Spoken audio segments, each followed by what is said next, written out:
আপনারা এটা খেয়ে দেখতে পারেন। ড্রিঙ্কসটা খেলে দেখবেন যে আপনার আর কোনো ক্ষুধা বা সারাদিনের ক্লান্তি মুহূর্তে উধাও হয়ে যাবে। আপনারা ট্রাই করে দেখতে পারেন।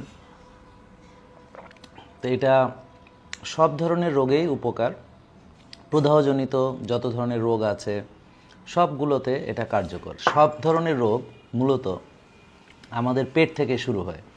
তো ডিটক্সিফাইং আমাদের অত্যন্ত জরুরি, অর্থাৎ আমাদের টক্সিনগুলোকে বের করা, কোষের ভিতরের যে টক্সিনগুলো সেটা বের করা, পেটের ভিতরের টক্সিনগুলোকে বের করা, ভালো ব্যাকটেরিয়া দ্বারা খারাপ ব্যাকটেরিয়াকে সরিয়ে ভালো ব্যাকটেরিয়া দ্বারা পেটটাকে আমাদের মানে কলোনি তৈরি করা আর কি, যে ভালো ব্যাকটেরিয়ার কলোনি হবে। তো আমরা যদি পেট ভালো রাখতে পারি, হ্যাঁ, এবং এখানে যেই জিনিসগুলো সবগুলো আমাদের দেশীয়, এবং আপনারা জানেন যে আমি কেমন কথা বলবো নাকি খাবো। দেখেন এনার্জি বলেন, এবং এখানে ভালো কোকোনাট অয়েল এবং এখানে যে গ্রিন সব কিছু মিলে এটা একটা চমৎকার সুপারফুড। হ্যাঁ, তো এখানে পালং শাক সবই দেওয়া আছে। তো এখানে এমন কোনো ইনগ্রেডিয়েন্ট নাই যেটা দেওয়ার বাকি নেই। তো প্রিয় দর্শক, পিঙ্ক সল্টটা আমি কিন্তু পরে অ্যাড করে নিয়েছি আর কি। হ্যাঁ, পিঙ্ক সল্টটা তখন বলতে ভুলে গেছিলাম, তো এটা অ্যাড করে নিয়েছি পিঙ্ক সল্ট, এবং লেবুটাও চিপে দেওয়া হয়েছে। আমার মনে হয় আপনারা নিজেরা একটু ট্রাই করে আমাকে জানাবেন কেমন লাগছে স্বাদটা, এবং খাওয়ার পরে কিছুদিন পরে এটার উপকার আপনারা বুঝতে পারবেন, এবং কে কোন রোগে ভালো হলেন সেটা জানাবেন। সবাইকে অসংখ্য ধন্যবাদ। আসসালামু আলাইকুম। আসসালামু আলাইকুম, ডক্টর মোহাম্মদ জাহাঙ্গীর কবির বলছি। আশা করি সবাই ভালো আছেন। ওই যে আমার এক বোন এসেছেন, সাথে এই যে আমাদের ইয়াং স্টার। হ্যাঁ, কি নাম বাবা তোমার? মোহাম্মদ মারিয়াম তাসিম। হ্যাঁ, ওই যে ওর আম্মু। আপনার নাম কি? মালিহা ইসলাম। মালিহা ইসলাম। তো আপনি কোথা থেকে আসছেন? আমি বাসা মগবাজার। মগবাজার থেকে এসেছি। আমি একটা চাকরি করি, আনসার উন্নয়ন ব্যাংকে আছি। ও, কোন পদে আছেন? আমি সিনিয়র অফিসার। আচ্ছা আচ্ছা, ঠিক আছে। তো উনি একটা ব্যাংকে জব করছেন, কিন্তু উনি অলরেডি আমার ভিডিও দেখে দেখে আমার সঙ্গে আজকে প্রথম দেখা কত 14 কেজি কমিয়ে ফেলেছেন। কংগ্রাচুলেশন আপু। তা আপনার গল্পটা একটু আমরা শুনি যে কিভাবে কি করলেন।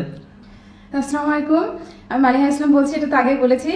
আমি 3 বছর যাবত মানে 75-এর নিচে নামতে পারছিলাম না। তারপর হঠাৎ করে আমি 80 কেজিতে চলে গিয়েছিলাম। তারপর সেখান থেকে খুবই ডিপ্রেশনে থাকতাম। আমি নিউট্রিশন দেখিয়েছি 3 বার, কিন্তু ওনারা যেভাবে বলেন সেভাবে করাটা আসলে খুবই কঠিন ব্যাপার ছিল। কারণ 7টার সময় একটা কিছু খেতে বলে, 8টার সময় একটা, 11টা একটা। আমি তো চাকরি করি, আমি তো একটা কিছু মেনটেন করতে পারি না। তারপর হঠাৎ করে একদিন স্যারের ভিডিও আসলো আমার চোখে পড়লো স্যারের ভিডিওটা। তখন আমি দেখি আরে এত সহজেই যদি স্লিম হওয়া যায় তাহলে আমরা এত কষ্ট করছি কেন। অবশ্য আমার সঙ্গে আমার আরো একটা পার্টনার ছিল, আমার হাসপাতালের মেয়ে ছিল, জান্নাত নাম। সে অবশ্য আজকে আসতে পারি না, সে চাঁদপুরে আছে। ও কমেছে? হ্যাঁ, ও কমেছে। ওর আমি একসঙ্গে শুরু করেছি। এক সপ্তাহে আমি 4 কেজি কমেছি। তখন মনের ভিতরে কনফিডেন্স চলে আসছে অন্যরকম। ভাবছি না, কমা তো আসলে খুবই সহজ। আমি সকাল থেকে অফিস করি, সকালে উঠি, বাচ্চাকে রেডি করে স্কুলে দিতে হয়, তারপর অফিসে যাই। অফিস থেকে এসে 2টা বাচ্চা নিয়ে, তো আমার ছোট একটা মেয়ে আছে 3 বছর প্লাস বয়স। তা ওকে দেখতে তো ওর রাত 12টার আগে ঘুমোয় না। আমি তো ঘুমের টাইমটা মেনটেন করতে পারি না। তারপর রাত্রে খুব বিরক্ত করে, ঘুমোতে দেয় না। কিন্তু তারপরও আমি সকালে অফিসে যাই, সারাদিন কাজ করছি, অফিস থেকে আসছি, আমি ঘুমোতেই পারি না। স্যার বলেন 8 ঘন্টা ঘুমোতে, এটা ঘুমানো উচিত, আমি বুঝি, কিন্তু আমি সেটা মেনটেন করতে পারছি না। তবে চেষ্টা করবো সামনের দিকে। তারপরও আমি 14 কেজি কমেছি। আমরা অনেকেই প্রশ্ন করছি যে আমি এটা খেতে পারবো না, ওটা খেতে পারবো না, এভাবে কি হবে? এই যে দেখেন অনেক ডিফিকাল্টিজের ভিতরে আপু এত চাকরি ব্যস্ততা, বাচ্চাদেরকে নিয়ে, হ্যাঁ, অফিস নিয়ে এত বড় একটা দায়িত্ব নিয়ে উনি যদি পারেন, আপনারা অবশ্যই পারবেন। আপনার এই বিষয়ে ভাইয়ের মতামত কি? মানে ও তো হচ্ছে আমাকে, ও তো মিডিয়ার লোক হচ্ছে সবসময়। আমি যখন বিয়ে হয়েছি তখন আমি অনলি 47 কেজি ওয়েট ছিল আমার। সেখান থেকে আমি 80-তে পৌঁছে গিয়েছিলাম। তো ও তো মনে মনে তো অবশ্যই খুশি হয়, বলে না? এখানে আমরা একটা জিনিস বুঝলাম যে আমরা যদি বাজে খাবার না খাই তাহলে আমার গ্যাস্ট্রিকের সমস্যা থাকে না। অবশ্যই। তবু আমাকে বলছে কি যে আগে খেয়াল করো নাই যে এত মোটা হয়ে যাচ্ছে। আমি বলছি কি আগে তো জাহাঙ্গীর কবির স্যারের সন্ধান পাইলে তাহলে আমি এত মোটা হইতাম না। তো সবাইকে ধন্যবাদ, আপুকে ধন্যবাদ যে আপনারা এটা শেয়ার করার জন্য। আশা করি যারা চাকরি করছেন, বিভিন্ন কারণে ব্যস্ত আছেন এবং অনেক ধরনের লিমিটেশনস আছে, সঠিকভাবে হয়তো ঘুমাতেও পারছেন না, অনেক রকম সমস্যা আছে। তো এই ভিডিও দিয়ে আশা করি আপনারা উৎসাহিত হবেন এবং আপনারা উপকৃত হবেন। মনোবল আসতে হবে, কনফিডেন্স সহকারে এগোতে হবে যে না, আমার অধৈর্য হতে হবে না, ধৈর্য ধরে কাজটা করতে হবে। আপু, আপনি একটা জিনিস শেয়ার করেন, আপনার তো 14 কেজি কমেছে, হ্যাঁ, আপনার স্কিন কি লুজ হয়ে গেছে কিনা বা এই ধরনের কোনো প্রবলেম? আমার তো এখনো পর্যন্ত কিছু মনে হচ্ছে না, এবং আমাকে তেমন কেউ, আমার কলিগরা আছে অফিসে, আমার বোনরা আছে, আমাকে আশেপাশে কেউ এখন কিছু বলি নাই। এমনি বলছে তোমার একটু শুকাই গেছে, শুকাচ্ছ আর শুকায়ও না, এরকম অনেকে এখন বলছে। আমি বলছি মোটা হলেও সমস্যা, সকালেও সমস্যা, কিন্তু আমার আরো একটু শুকাতে হবে এখনো। আচ্ছা, ঠিক আছে। তাহলে যে চামড়া কুচকানোর যে বিষয়টা, আসলে অনেকে ভয় পাচ্ছে, মেয়েদের একটা কনসার্ন থাকে।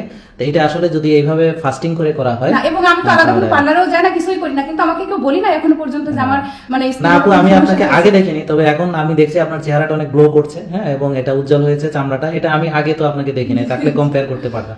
বাবা কি মায়ের চেহারা কি নষ্ট হয়ে গেছে নাকি রে? না।